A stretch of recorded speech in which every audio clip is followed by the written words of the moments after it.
are showing up. I know that we're here. Locke's here. I'm here. Yeah. Alan's here. I'm pretty sure I'm here.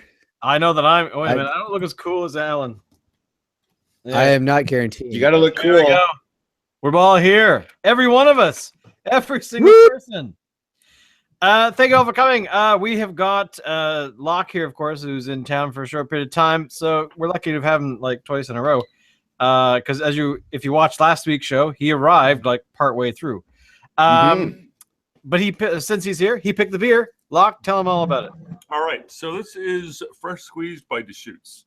Now, this is my go-to when I'm in Portland. Of all of the beer that I drink when I'm out, this is the one that I'm most likely to order because usually there's an even chance that they've got it, and it is a delicious, easy drinking beer that tastes remarkably like orange juice, which is really a little bit surprising. But that's called Fresh Squeezed. All right, well, let's open this mother. Actually, I'd say it tastes more like grapefruit juice. But... Yeah, maybe. But the citrus in it is it's big and bold. Doing my pour. Yes. Glass is sponsored by Bomber Brewing here in Vancouver. Mm-hmm. Now, I have to ask you, Locke. Yep. How much would a 6-pack of Fresh Squeezed cost you in Oregon there? In Oregon, sort of $8 kind of thing, $9. Oh my God. Yep. With the exchange is about 10 our dollars. So can anybody tell me why I just paid with taxes $20 for my 6-pack? Where did you buy it? You said the word store. Taxes. Yeah, exactly. Taxes. It's Which taxes. is our first story of the night. Where here we are.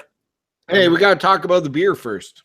Well, true. Locke, tell us about the beer, then we'll talk about taxes. Sure. Okay. Well, so let me see.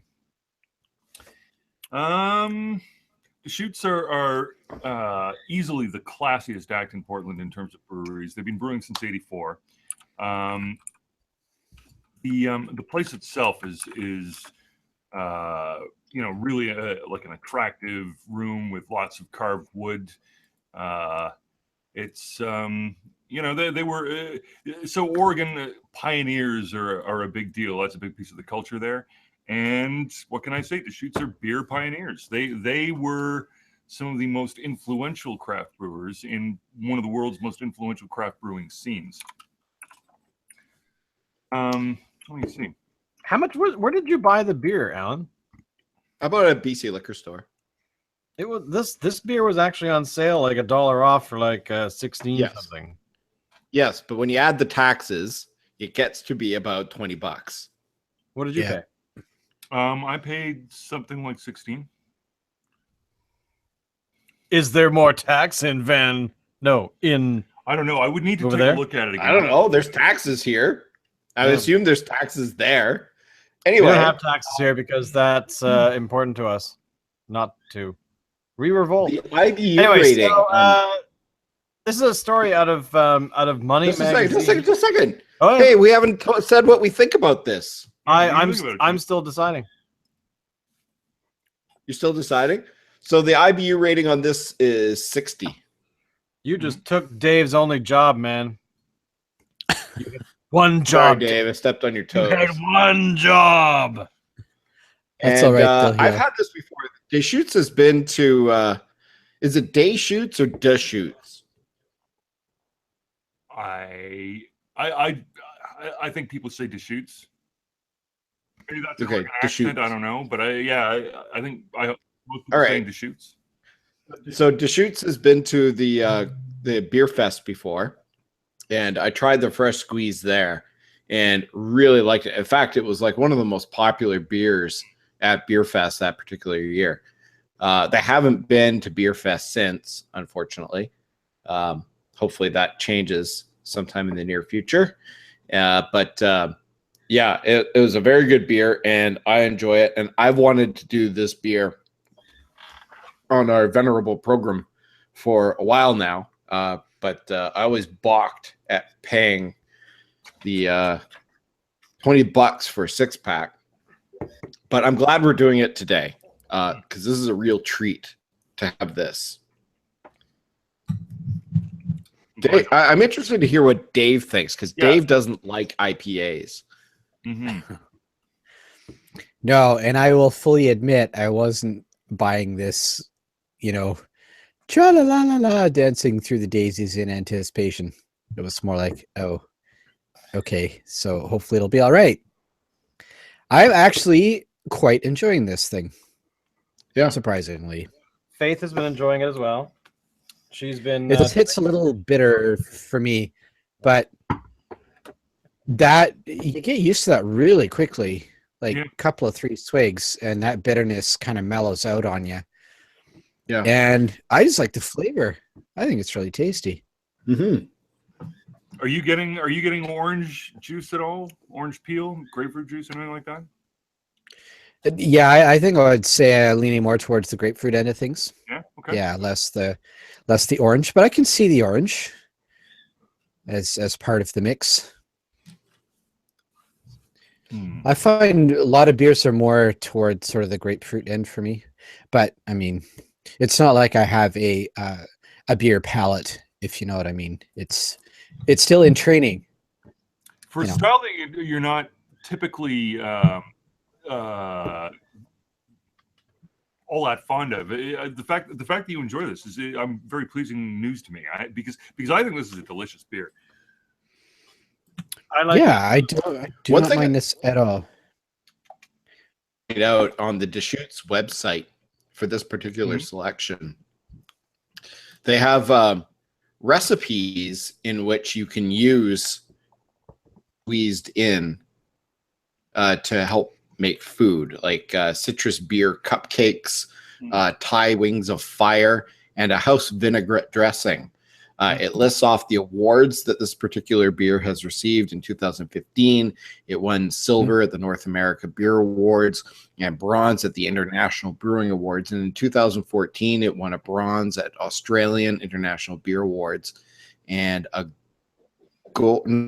bronze at the International Beer Challenge and America's gold at the World Beer Awards. And interestingly, I've never seen brewery do this before. Usually post kind of the recipe for making this beer at home. Wow. So they list all the specifics, the batch size, the original gravity, final gravity, the boil time, fermentation temperature, the type of yeast, exactly what malts they use, and the hops. So if you wanted to make fresh squeezed at home, you could. Wow. You probably wouldn't be able to pull it off, though. I mean, you could do something. Well, perhaps that's them showing off their art. Is we dare you give it a shot. Yeah. Yeah. I think I would rather just put down my 20 if I really wanted this. I suppose. Yeah. Shane? I like it. What do you think? And next April 1st, 2018, we're getting a 2% tax hike on booze in this country. Oh, are we? According to this year's budget that just came out, we will be getting... The consumer will pay higher beer prices because we are getting... Where is it? 2% hike across the board for beer, wine, and other liquor. So, it's really not awesome. It's annoying. But 2% isn't really all that much, is it? That's like 2 cents for every dollar. Yeah, it is. The excise tax on beer has been increased substantially in the past, 44% in 1991, and then another 11.6% in 2006. So we are going to be paying an additional nickel per 24 cans of beer. It's not the end of the world. You don't want this thing to keep creeping, do you? No, totally not. It's like death by 1,000 cuts, according to this guy talking in the article that I can't find his name. Some dude who knows what he's talking about. Guy. Here we go. Harford. He's a who is this Hartford guy? Sorry, I just found this article since we were talking about beer taxes. I don't know. Some dude. Oh, he spokespeople for different breweries. Never mind. There's a whole bunch of them here. Never mind, including Jennifer Grey. Who knew? Who? No one puts my beer in the corner. So this is kind of, I gotta say that this really makes me really want to make my own beer and almost go entirely exclusively. How much was the beer last week? Squeezed. How much was the beer last week? I don't remember. What did we do last week? Not good. Last week we did a beer called something. The raspberry. Was it the raspberry last week? No, with the Bowen Island Lager, the simple beer. It was relatively cheap. Yeah, so that 6-pack was like $7. Yeah. So then, of course, the raspberry was really kind of expensive. I seem to remember for a bomber bottle, but I think it was about $7. Really? Yeah. So, but basically, are you guys going to stop drinking beer? Is really the question on the table. No. No? No, I'm not going to let some little puny man tax keep me from drinking my craft beer. What about you, Dave? If you're somebody who's, you tolerate beer, you enjoy it when you get some good stuff, but what about... would it make you want to not drink any more beer? Oh, Dave's gone. I think we lost him. Dave's gone. I realized he wasn't even here. It's not unusual for us to wait that long for him to speak. So, Dave, thanks for jumping in. Apparently, we lost him. Wow. He's done. He's quit. Here. He's like, 10% tax, beer hike tax? Forget it. I'm out of here.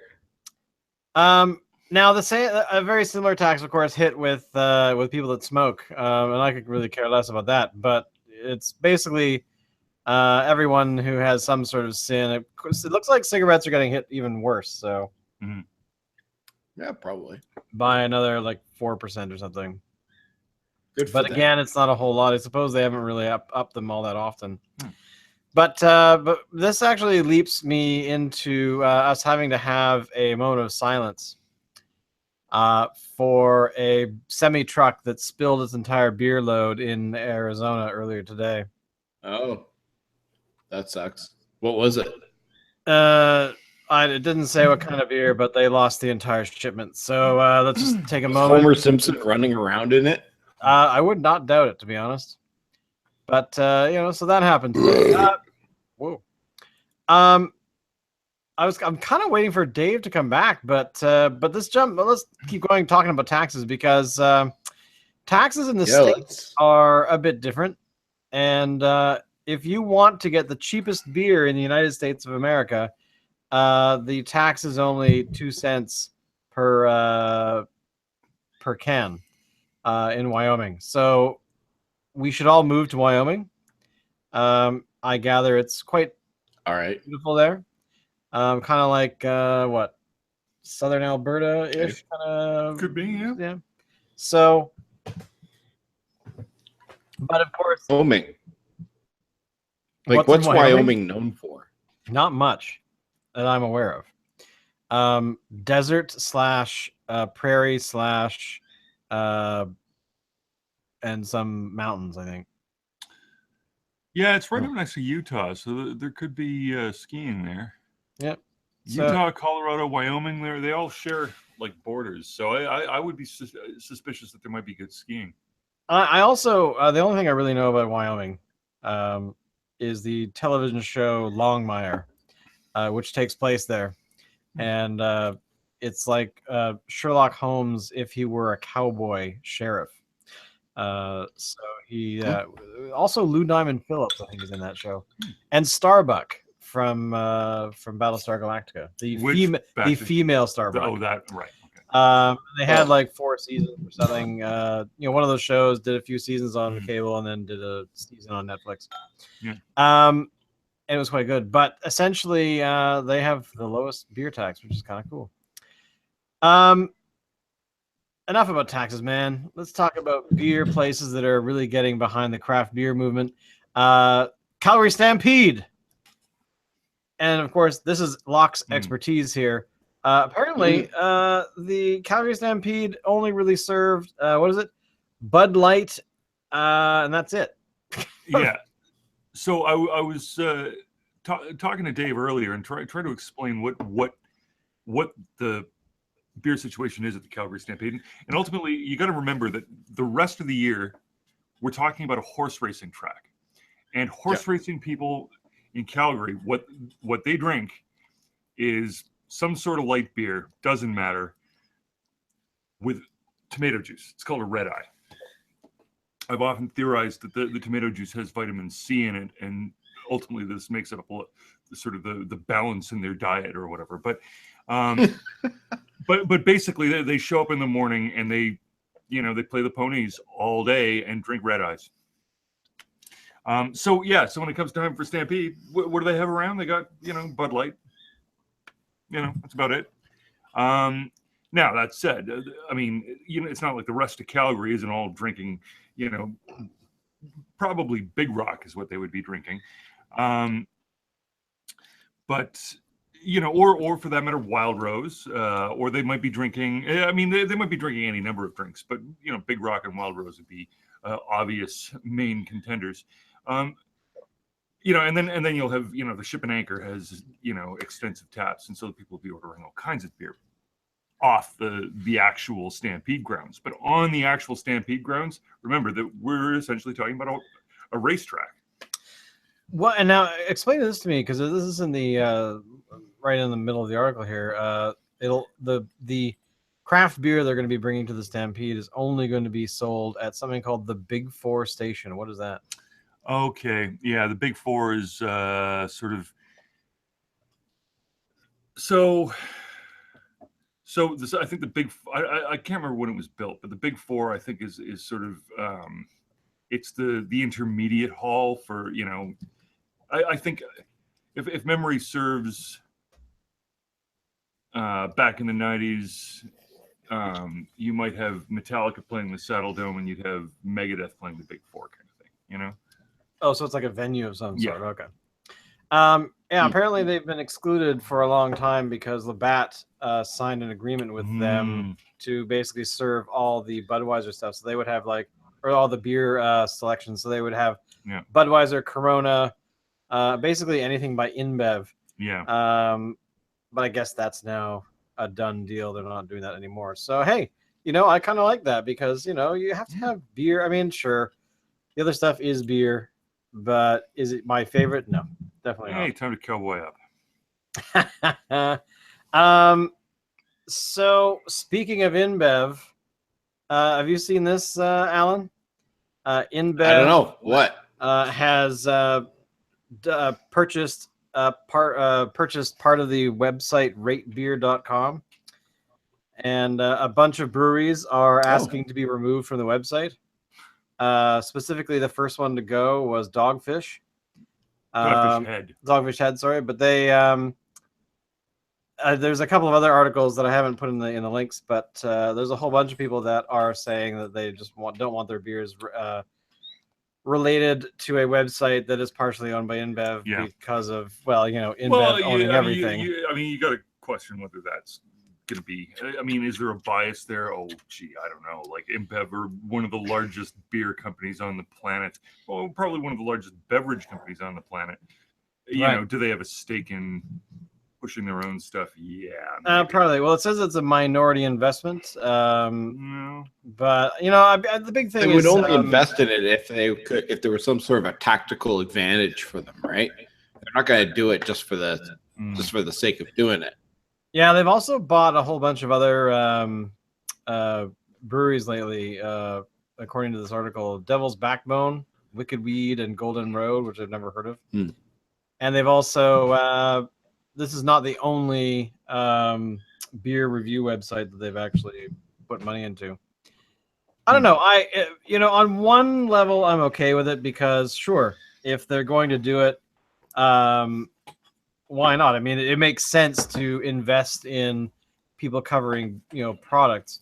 And here's the thing: is it true in most sort of places that a lot of the beer companies, even though they're competing against each other, they tend to have a friendly kind of thing? Like they actually of the people that I know work in the brewing industry, they're actively seeking out new beer from other companies and other breweries, and never really say anything bad about them. They're like, yeah, actually, this is really good stuff. You should try out this thing that they make, and it's similar to our stuff or this particular beer that we make.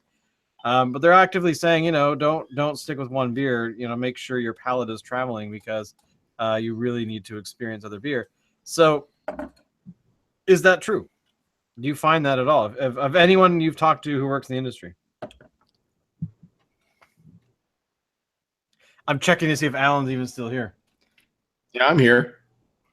I don't know anybody in the industry. No, not just in passing. You haven't talked to anyone like who sells beer? No. Oh my God. No. Why not? I have kids.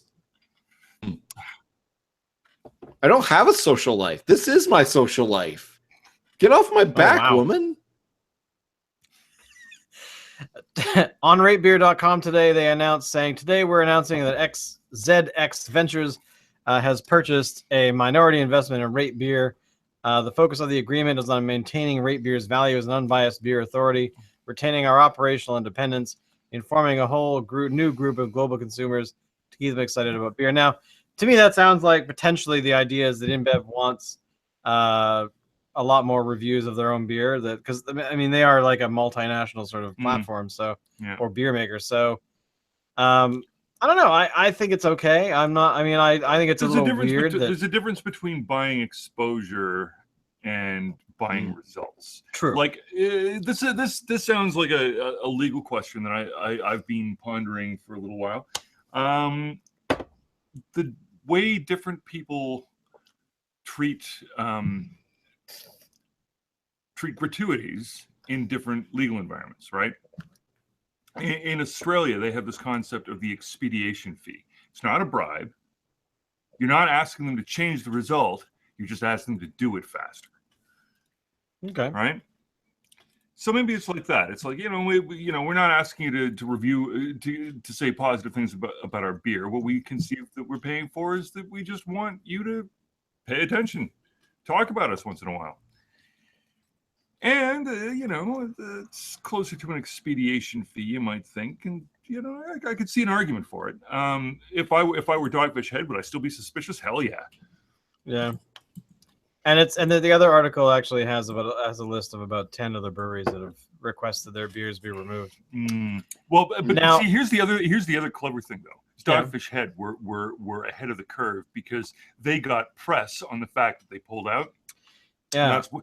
Now, here's the thing, though. Is because there's an organization like ratebeer.com that is actually reviewing beer, do these breweries have the right to tell a third party to remove reviews of their product? I don't think so. I think that's under fair use. I'm just curious about why they would have done that, but it only says they've asked, and the website hasn't taken them down, at least not all of them. But I don't know. I'm just curious about whether. I think if a beer review website is independently run, then no, any kind of reviews are fair game. Yeah. But as soon as this independently run beer review site is purchased by a competing product, or the company that makes a competing product, then I think there's reason for them to be concerned. Yeah. Oh, I would agree. So let's jump to the next article, which is about Starbucks, close to where I live. Is going to be they're going to start serving beer, I believe, after 2:00. They're going to be serving Steamworks and Lone Tree dry cider.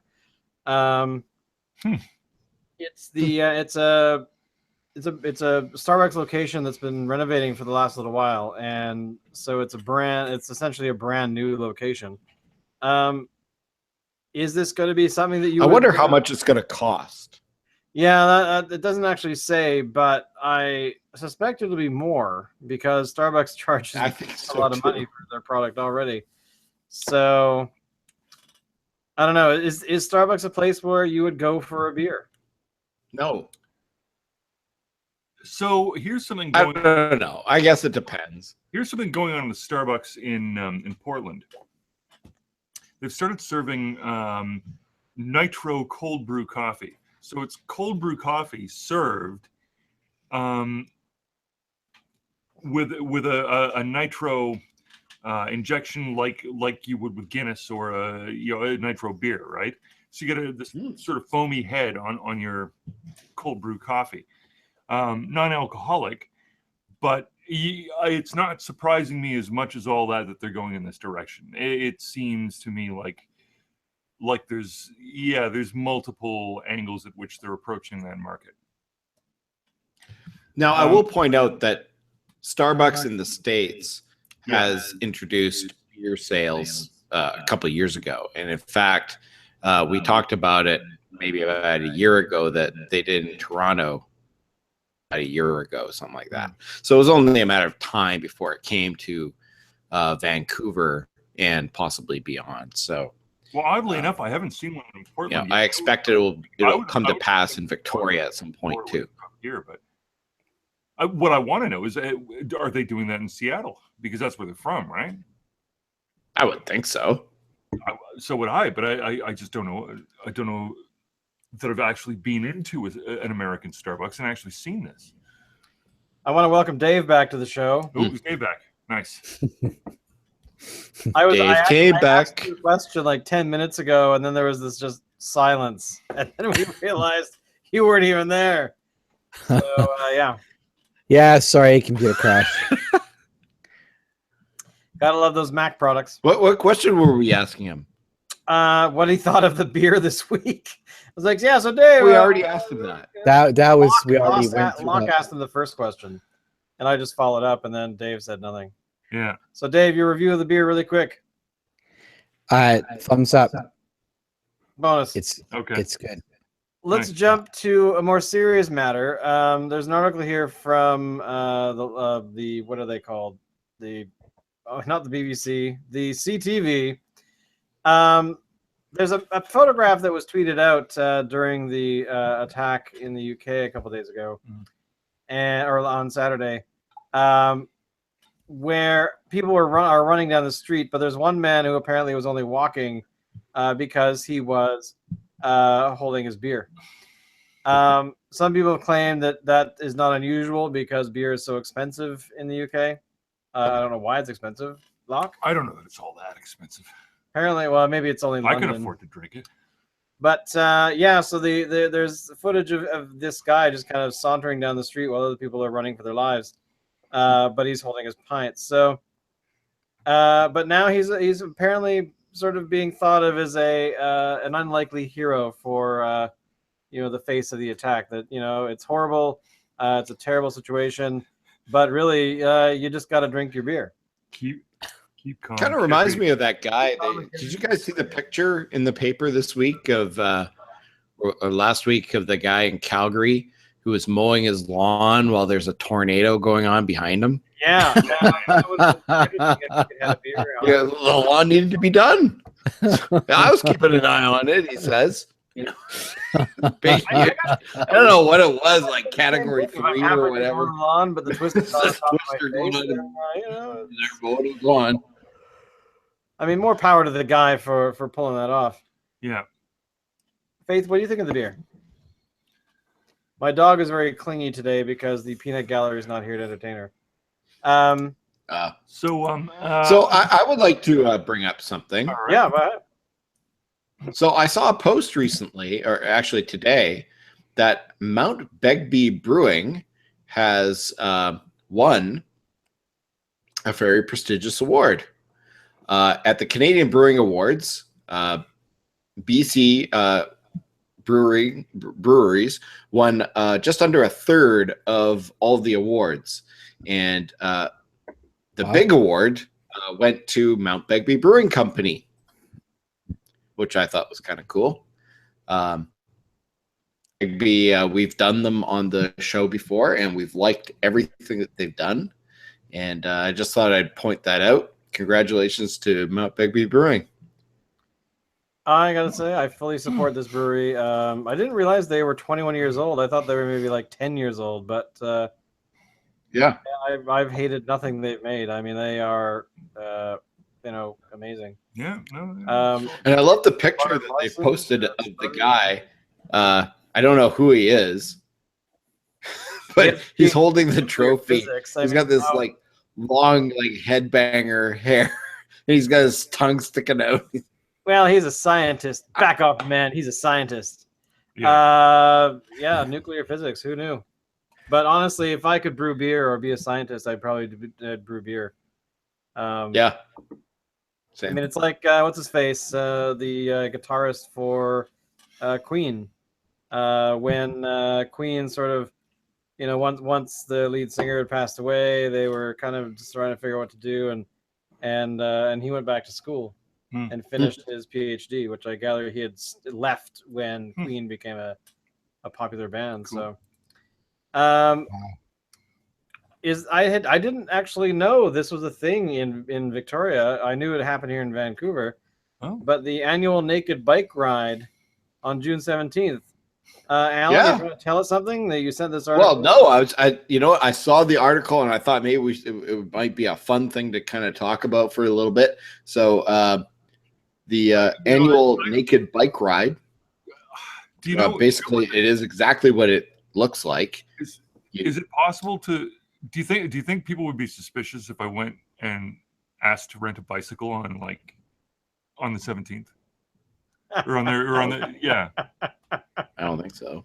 I could rent it on the 16th. I'll never forget. Many years ago, I was in Ontario. I was in Ottawa, and I was sitting on the patio of an Irish pub right by the which I can't remember the name of, but it's right by the War Memorial, down right by the Parliament. And I was sitting there. It was a sunny day. It was like in June, and I'm looking across, and right across the street is a row of those rentable bikes. Okay. Yeah. And this guy was riding one of those bikes up to that station to drop it off, I guess. And somebody said, "Hey, that guy's naked." So he turned out to have a thong on. But this, mainly naked guy with flip-flops dropped off one of the rentable bikes that I guess they're actually here in Vancouver now. But it made me, it always stuck into my mind of I will never rent a bike because there will always be a naked dude in a thong dropping one off. Yeah, that's sort of what I was thinking. Unless I was to take, some sort of sanitizer with me and wipe everything down before using it. But then naked people on bikes, man, if you do that, I want photographs. I won't be able to take photographs of a selfie while I'm naked bike riding is not happening. No, okay.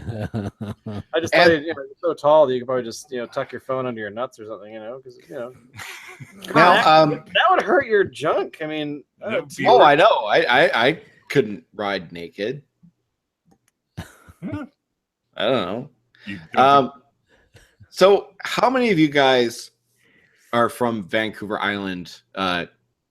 Since you were born? Me. Yeah.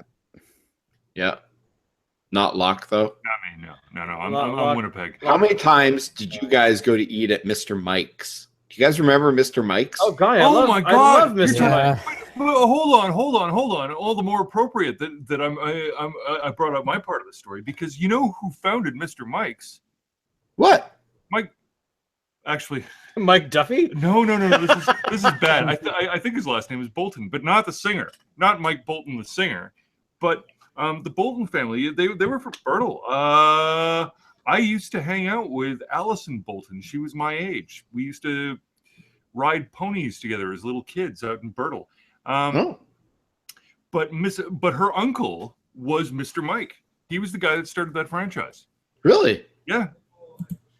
Anyway, I always loved that it had a salad bar and steak. I mean, that Mhm, how could you go wrong with that? mhm. so apparently Mr. Mike's is coming back. Nice. Oh, wow. I thought there was still one location somewhere. Could be. Well, I think there is actually, but apparently it's coming back. Like they've redesigned actually the restaurant. The salad bar is gone, sadly. I'm sorry, that's not Mr. Mike's anymore. I'm not. But they still have a lot of their original menu items. So there's one opening up on McCallum Road in Langford, and there will be more on the island in the future.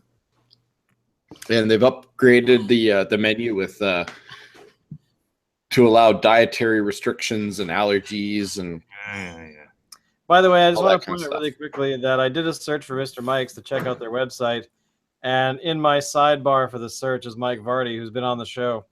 So apparently, my Google search thinks that Mike Vardy is called Mr. Mike. So here, Really? Steak and Casual House.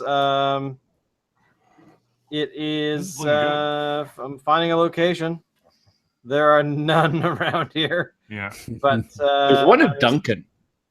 Let's see. I'm going to search for in Victoria. Well, like I said, there's one opening up on McCallum Road. Right. Oh, really? Okay.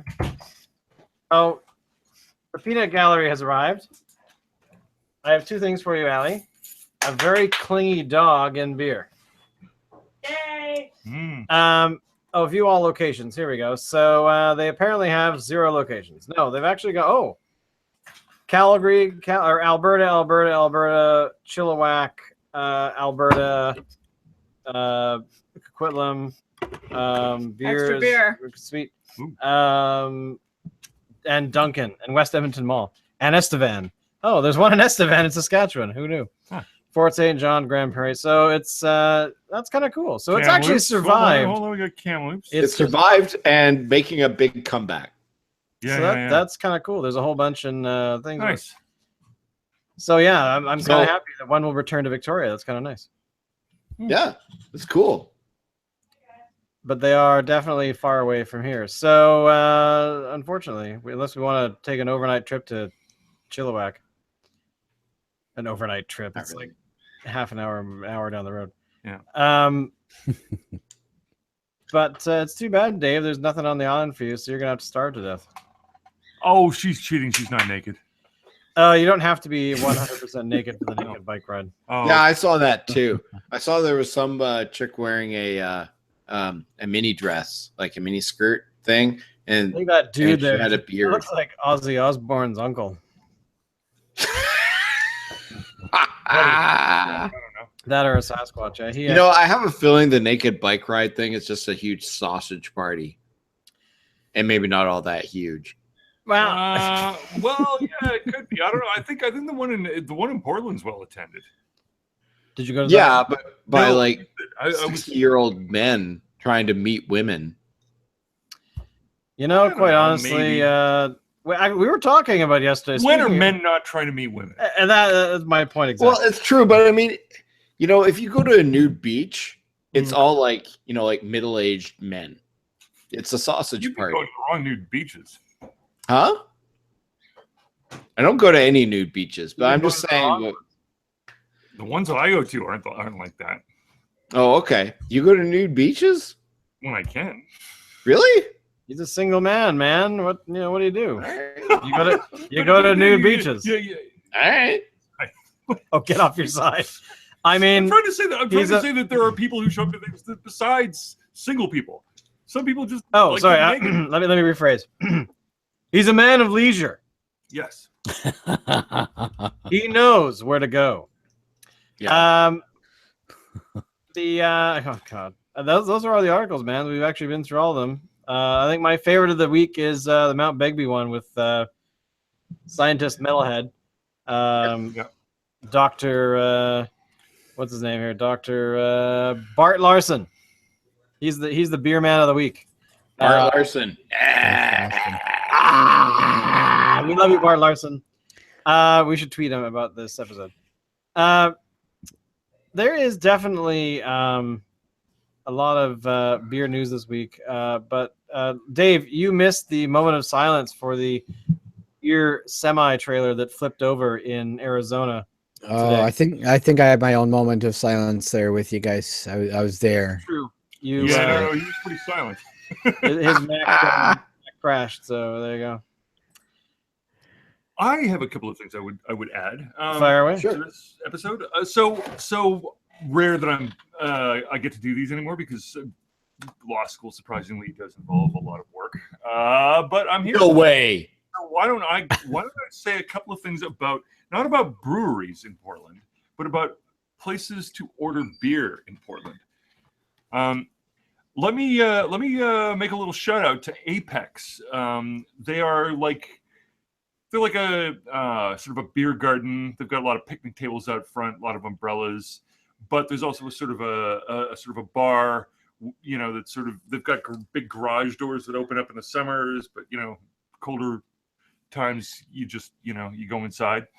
But the selection is excellent. They have at any time something like 20, 30, maybe 40 beers, and a fascinating selection of bottles. Notables that I've had recently include Hair of the Dog Brewery, a Portland brewery that are sort of more niche oriented. They do high alcohol weird stuff. They name their beers, I assume, after the brewers, but I'm not really sure. They just give them personal names. So the one that I had was called Adam, and the description was drinking tobacco. And it's a stout, and it's dark and sort of malty and bitter and chewy and kind of like drinking tobacco. But in the best possible, like we're talking cigar rather than a cigarette, Still, I was going to say that sounds kind of vile. Yeah. Oh, well, no, you have it in a snifter and you sip on it, and it's like a good cigar, smoky, and then let me see. Oh, then there's the Acropolis. The Acropolis is a strip club, but they serve some of the best steaks in town. And if you don't want to go to the strippers, you can pull around the side and they have a window that just serves steaks. Their beer selection is one of the impressive ones in town. They have over 100 beers. Wow. Yeah, over 100. Why aren't we going on a road trip right to this place right now? Yeah, well, it's sort of an old school kind of place. It's not super finished or anything. It's very down to earth, very Portland. Love it there. Maybe a little more Big Bad John's. Oh yeah, maybe a little more Big Bad John's. Oh, and Shane, they have a salad bar. Oh, I gotta say, the art of the salad bar is gone. Where do you find decent salad bars anymore? You don't. You don't. On the They ferries. kind of learned that the sneeze guard isn't enough. Yeah, well, whatever. If you didn't get exposed to bad stuff, then how's your immune system going to be stronger? Especially when you're eating the little corns and beets. I mean, come on. Yeah. You can never go wrong with pickled beets. Exactly. No, That's great. Pickled beets and bacon bits. That's what I had. Bacon bits? I don't like bacon bits from salad bars. They always tend to be. But I did when I was a kid. I wouldn't have them now, but when I was a kid, they remind that's me. all I got: croutons and bacon bits And pickled beets. and pickled beets. That was my salad. The other place you can get fresh squeezed is they have a retro video arcade that just expanded. And they have awesome games like Dragon's Lair and Bubble Bobble. What about the original Star Wars game? Joust, Gauntlet, all the greats. Wow. Yeah. What about the original Star Wars game? The green sort of vector. Yeah, I think they've got that. Yeah. Really? Down one and the Star Trek. That was pretty cool. Yeah. I think we're going. Cool. All right, we're going to the strip club. On All that right. note, everyone, thank you for coming. Unless anyone has anything else to add this week? No, I'm good. Nah. All right, more beer must be good. I actually want to give a bit of a shout out to the Peanut Gallery, who walked in today, just now. Breadwinner, multi-grain beer from it's a limited release. So interesting. From Twin Sails Brewing, which is out in Port Moody. I don't think we've actually covered them at all, so maybe we'll do this one next week. There's a mystery here. And there's something called Unsmoked Porter by Parkside Brewery. What does unsmoked mean? I don't. What does it say on the label? It says Shane? strong beer, 6% alcohol, Parkside Brewery. Go to our website for more information. So there you go, Unsmoked Porter. Two potentials for something that we can cover on the show. There you go. Nudge, So nudge, wink. get loaded. All right. Thank you everyone for watching, and of course subscribe to everything. We're here every Wednesday night, and we're awesome. And Dave came back, so we want to say to him, thank you for returning. Good night, Alan. Good night, Dave. Right.